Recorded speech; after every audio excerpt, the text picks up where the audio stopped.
Hello and welcome to Power Talk. What is up? It is me, Paul Amadeus Lane. I am so happy to have you on this edition of the show. Why? Because we're going to talk about quantum, these amazing wheelchairs, life at eye level, and other great things that we have going on. On this episode, we're going to be joined by Quantum's very own Alex Chesney. We're going to be talking about power wheelchair functions. So if you are a patient, if you're a clinician, if you are a caregiver, you don't want to miss this conversation we're going to have. But before we do, don't forget to go to our website, quantumrehab.com. You can find out about the forefront 450-pound capacity. That's my size right there. You can check out about the Stretto that we have. This amazing wheelchair is so awesome.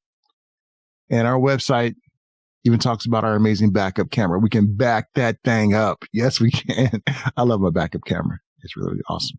Now, you can find out how 50 lives have been transformed at eye level, like mine as well.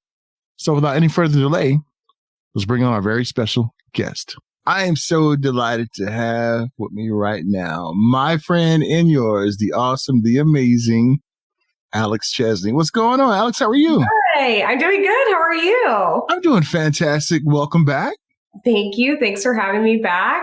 I enjoy our chats together. Absolutely. And I kind of teased what we were talking about before I brought you on, about something that I'm passionate about, you're passionate about, we're all passionate about, and that's power wheelchair function. So, Alex, let's talk about it.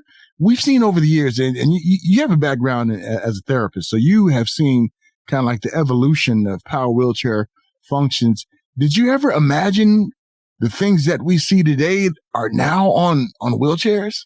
Yeah, so it's pretty crazy. I mean, I'll say as a clinician, like I came into it at a great time where there was already, tilt, recline, elevating legs, you had seat elevation. Obviously, you had other features coming out like anterior tilt that were newer. Of course, you have chairs now that stand. And so I'm fortunate that I got to see a lot of those things early on. But it's funny because talking to my friends and, my friends that are in chairs, they're like, hey, it wasn't always like this. I started out in this chair that could do nothing. And maybe if it tilted like 10 degrees. And there was only recline back in the day. So it's kind of crazy now that you can choose exactly what you need, but that makes sense. I mean, we should be able to customize the features we need. And what we've learned more over time, and I think what, as therapists, we have a lot to learn from our clients and from our friends that are in chairs is why are you actually using that? Yes, there's medical benefits to why we're using a lot of these features, but there's also a lot of things that I've learned that have been very unique to what people use them for. So I would kind of toss it back to you to say what power seating functions do you have and kind of how do you use them, or what would you say is the benefit to you during the day that you use them for? All right. That sounds good. Here we go. I'm about to release the floodgates. All right, Alex, here we go. But before I do, I remember almost 30 years, it'll be 30 years for me being a wheelchair user in January of next year. And I remember when I first got my chair, it was a Quickie P100. So it didn't have any tilt features or anything. It was just ones that we can break down and take on the road. And then I remember when I was in the rehab hospital that the only function that was available for a bigger chair was just the recline function. So ones could do like their IC catheterization and everything. Yeah. So as we see now, the features that I am in love with, Alex, you know what it is life at eye level. Being at eye level is just a game changer for me, especially when I work, when I have to interview folks in person. Before, I got to show you some old video of me interviewing people, and I'm like this, and they're tall up there, and it's just a weird optics for the camera. But they were good sports; they allowed me to do it. But being able to see someone at eye level is awesome. Being able to go in the cabinet, I can find out where the stashes are now in my house, so that's cool. And I would say Recline as well, especially for doing catheterizations. Recline is just a game changer out there. The tilt, I like tilt because sometimes when I'm driving, when I'm a passenger in a car, sometimes it's not the best driver. So I have to kind of or the road. Yeah, or the road. Yes. Thank you. I'm glad you cleaned that up for me, Alex. So I have to sit back. So I'll be going forward and losing your balance. Also like when my legs are swelling up. Mm-hmm. I love the leg elevation too. So yeah, so I'm just the elevation king.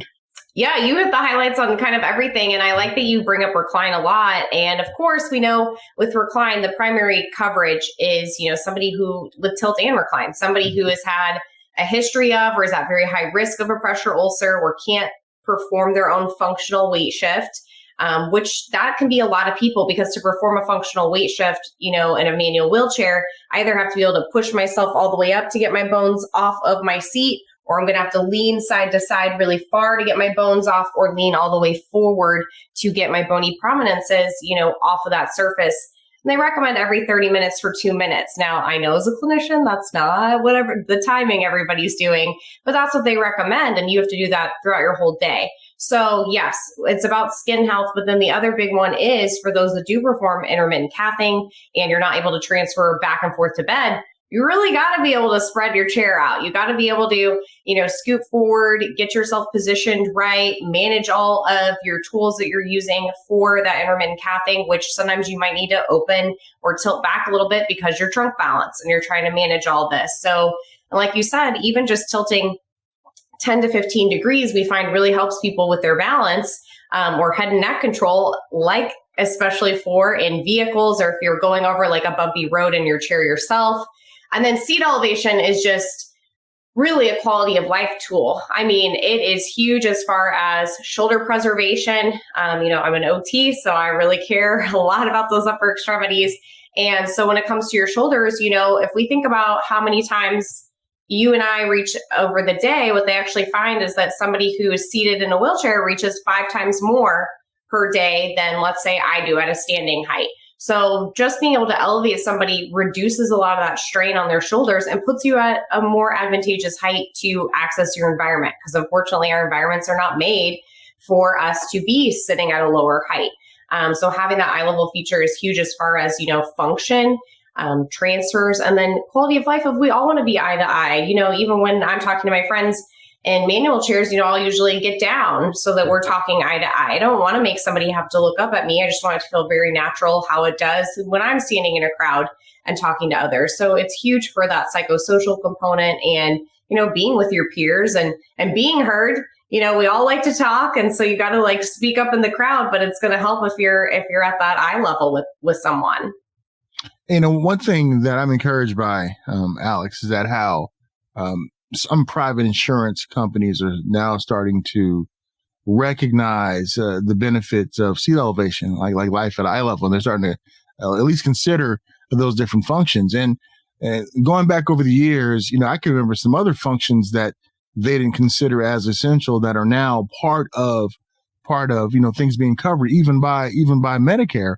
And it's good to see that we've reached that point where they're starting to see, to enhance our quality of life, these are things that are not just a luxury, but things that we need. I can't tell you how many times, Alex, pressure sore some of my friends out there who are quads, but are manual wheelchair users. And when they have to eventually graduate to the power wheelchair, they talk about just how awesome it is to be able to do that tilt and recline and get those pressure areas some relief. Yeah, that's huge. And the funny part's big. We are seeing more and more people cover that seat elevator. And we have a lot of tools on our website on the clinical resources page on kind of how to document that. But what they really want is they want you to tie this into the unique individual, all these seating functions. So we all know kind of the medical justifications. There's the great RESNA, provision papers on, tilt, recline, and elevate. And so those are out there and they talk about a lot of these things, but tying it into the unique individual. So I always tell people this example of I was out with somebody who was transitioning from a manual chair to a power chair. And at first they were kind of like, no, we don't want any seat functions. We just are going to go to the power chair because it was hard. It was hard to accept that transition. And so we got there and And they were talking to me and they were like, oh, you're an occupational therapist. What do you think about these seat functions? And I always laugh when you ask the therapist, what do you think? We're like, do you really want to know? And so I just explained why these functions exist. Why is there tilt? Why is there recline? Why is there seat elevation? And so they came to the conclusion, oh, well, tilt would be really helpful because, I do kind of like slide out of my chair a lot. So recline would be useful too, to kind of open. They didn't have full hip range of motion, so open that joint angle a little bit. Using tilt for pressure relief, he wasn't able to relieve pressure. And then we got into the good stuff where I said, well, what do you like to do for fun? And he said, well, I really like to cook. And I said, well, first I'm going to need some recipes. And then, let's see if you can get to your cabinets in your kitchen. Because he said in the manual chair he couldn't, which makes sense. It's lower to the ground. I said, okay, well, the power chair, is already naturally a little taller. So let's see if that helps. And he was of a shorter stature. And so we went in the kitchen and he still couldn't reach. And he was kind of like holding onto the armrest and kind of in these injurious kind of positions, like really, really straining to reach for things. And I said, okay, well, let's elevate up. This chair has it on there. And let's see, how high do you need to be to reach the cabinet, appropriately. So we took pictures and we took measurements. If the chair is at a height of XYZ, how high can somebody reach? Okay, if I raise my chair to a height of XYZ with a seat elevator, now they can reach to a height of XYZ, and my cabinet in my kitchen is at a height of XYZ. So painting that picture in black and white is what's going to help justify that for insurances to look at it. And of course, there's programs out there like we have Quantum Care. So if somebody does not get their seat elevator covered, it gets denied and they have, financial hardship. They need to, kind of see if there's other means of getting that covered. We have a program you can apply to get your seat elevator covered because we really want people to have that if that's what makes the functional difference for them. And recline is a big one right now that there's getting some pushback on recline. And, intermittent cathing is a huge one. But I always tell people, ask people how they use these functions when they try their chair. I was talking with somebody who she was like, yeah, my previous chairs always had tilt and legs, and she's had elevation. And so we were talking, she was like, you know what? I never knew about recline until I had a chair, like a demo chair to trial. And I found out if I had recline, I could actually go in my bathroom and she could use tilt and recline and get in a position where she could shave her legs. And I was like, well, what do you know? Like, who would know that? Like, that's very unique to somebody that they were just playing with all these features and found like, this is what works for me. So part of it is, of course, we know the things that help justify it, but always talking to somebody and saying like, what do you use these features for? I know some people have used eye level and they say they use it because, oh, I take the trash out to the curb. That's my job. And I don't want to drag the trash bags on the ground. They'll end up all spread out by the time I get there. So I elevate up and I like hook the trash bag on there and take it out to the trash. So it's little things that people are using to perform their routine that we just need to make it unique to the individual. Wow. Those are things I haven't even considered that you just talked about. I need to shave my legs, Alex. So there you go. So that was probably the most unique one. But I'm like, when it comes to therapists, like you're the expert of being in the chair and trying and using it. Or if you're just giving somebody those power seat functions for the first time, it can be intimidating when we bring you a chair and we say it's got all these things. And it's like, well, I don't want to mess anything up. And I'm like, no, like they're there for you to play. If you get in a weird position, we'll get you back. But, let somebody explore and see what the opportunity is for them to do more. Then you can really make it unique to that person. Yeah, that definitely makes sense. And Alex, does it get frustrating at times just to see how hard we gotta fight just for a quality of life out there? When it comes to these different features that we can have on our wheelchairs. I know for me, it gets frustrating for me being a part of the community, and by extension, you're a part of our community too, because you help us out. Do you kind of share the same frustrations that we have as well? Yeah, I mean, it makes me frustrating because it's similar to the frustration of, a lot of insurances don't cover bathroom equipment. They see bathroom equipment as a luxury, which you're like, oh, I didn't know it was a luxury to go use the bathroom or take a shower. That's nice. So same thing with a lot of these seat functions. Like, this isn't a luxury. This is a basic function, and it's serving to bridge a gap because whatever reason, whatever diagnoses, whatever traumatic injury you had, for whatever reason, your body just can't help perform those tasks the same way.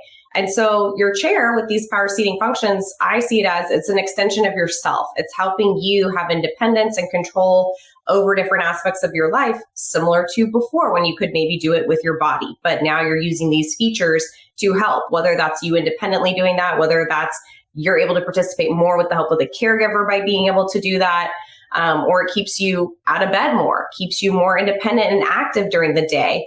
That's, a huge part too, is it's sad to me when sometimes people are like, oh, well, I get too tired when I'm sitting up. If I would have had these power seat functions, I could have stayed up and relaxed during the day and then had dinner with my family, versus I'm too tired and uncomfortable. I go back to bed at night and I don't participate in that anymore. It's about, getting people involved again. I think a huge component that's always frustrating too, is we know there's always that component of, what somebody can do within the home, but we're all social creatures. We all go out. We all want to interact. I think we've learned that, in the past few years with having to be at home a lot. We like to go out and see our friends, or, even if we're just going to their house or get together to go eat dinner, we want that social aspect. And so having these seat functions is not a luxury. It's a necessity. And so it's frustrating that we have to continue to fight so hard for these things that we know are life-changing. And so I think it comes down to the clinicians advocating, the assistive technology professionals advocating, the manufacturers advocating, and then most importantly, of course, the consumers in the chair advocating and saying, this is my story, this is what I use this for. It's not just, some fancy, I tell people all the time, I laugh, it's not just some fancy lazy boy on wheels. Because you bring them in some places and people go, oh, how do I get me one of those? And I'm like, well, you might qualify for it. It was created with an intention. It's created for a purpose. Everything on this chair has a functional purpose. Yeah. And that is so true. And Alex, you kind of mentioned the clinician part of our website. Let's give some shine to that because it's pretty awesome. I'm looking right here. This is super dope, Alex. Let's talk about this for a minute if we can.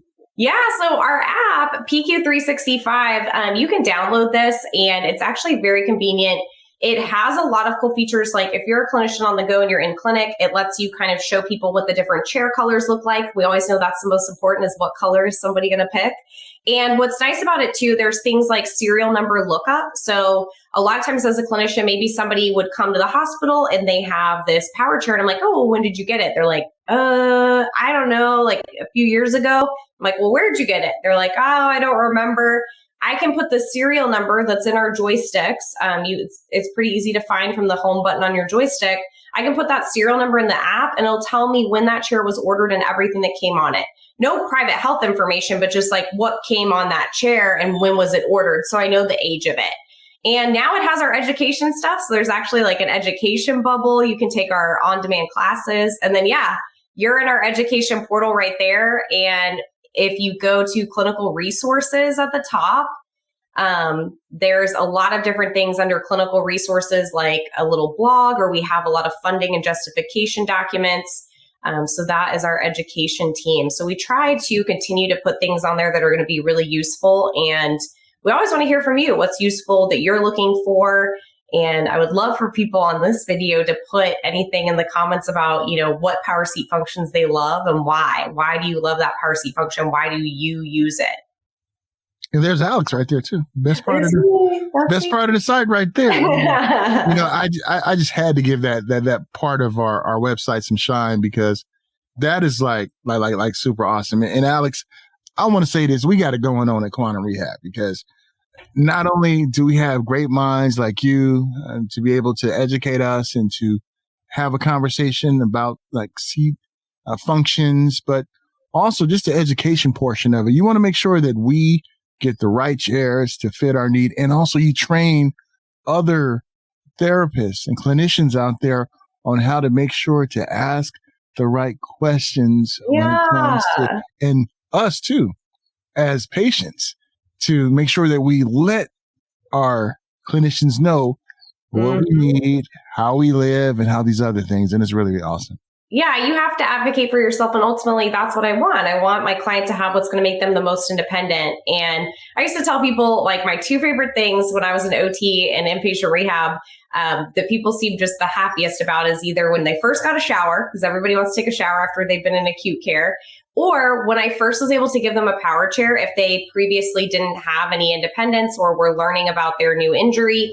I could give them that chair and they could have the independence over getting from point A to point B pretty quickly. Maybe we had to do some training on it, but what they could instantly do is position themselves and they could have ownership over moving their body. And so I could give them that and start there. And so I think that's just so essential and kind of the building block is having those power positioning features. Awesome. I want to get us in trouble with the R&D department over there. What functions are we working on? No, I'm just joking. But well, we do. As a little teaser, y'all will start seeing we're going to have anterior tilt on our chairs coming out this summer. What? Yeah. So anterior tilt system is coming out where you're going to be able to, just like your posterior tilt, you're now going to be able to tilt your chair anteriorly. So it brings you a little bit more, what I would say in a functional position of over items, versus, elevation is raising us vertically. Now this is bringing us a little bit more over in that active position. That is awesome. Before I let you go, my dear, anything else out there you'd like to tell us? I think that's it. Keep following us. I feel like we post a lot of fun stuff on Facebook. Even I see and I enjoy seeing. And so, stay connected with us. Stay connected with your reps out there. Let us know any education you need. We're just here to share our knowledge and share anything we can. Awesome. And Alex, is always great when we see your beautiful dog make an appearance. That is awesome. I mean, now my day is complete. Now my day is completed. It's so awesome. But always great to catch up with you. Alex and I are going to have another chat talking about some more cool things over at Quantum Rehab. So please stay well, stay safe, my friend. Talk to you soon. Thank you. You too. Really enjoyed my chat with the awesome Alex Chesney. Looking forward to our next chat as well. Wasn't it interesting to find out more things about power wheelchair functions, not only for us as patients, but the clinicians out there, for even the caregivers to know all these things. That's why I love being a part of our Quantum family, because we got it going on. The website is awesome. We're awesome. And you're awesome too for checking out this edition of Power Talk. But before we go to our website, quantumrehab.com. You can find out some amazing things about all the wheelchair innovation that we have and why you should join our Quantum Rehab family. If you're a clinician, we got you hooked up. Alex and I talked about that app that's there to help you out. And our backup camera. I love my backup camera. It is so awesome. Mic drop moment. That's what it is. And how you can have your lives transformed by eye level, like me and my great colleagues here, my family. Well, until next time, folks, please stay healthy, stay safe. And remember, I love you guys to life. Until next time, folks, take care.